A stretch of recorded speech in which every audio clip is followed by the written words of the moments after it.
இயேசுவுக்குள் பிரியமான இறை உறவுகளே, இந்த உலகிலே பிறக்கிற ஒவ்வொரு மனிதனும் ஏதோ ஒரு நாள் இறந்தே ஆக வேண்டும்.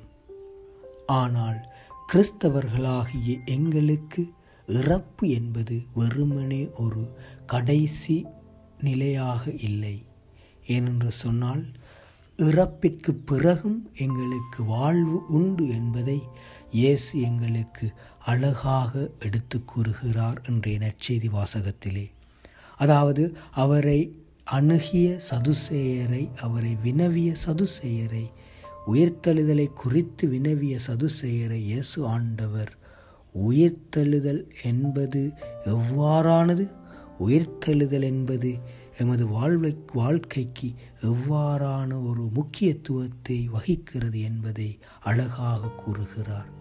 ஆம், இயேசுவுக்குள் பிரியமானவர்களே, நாம் விசுவசிக்கும் கடவுள் இறந்தோரின் கடவுள் அல்ல, மாறாக வாழ்வோரின் கடவுள்.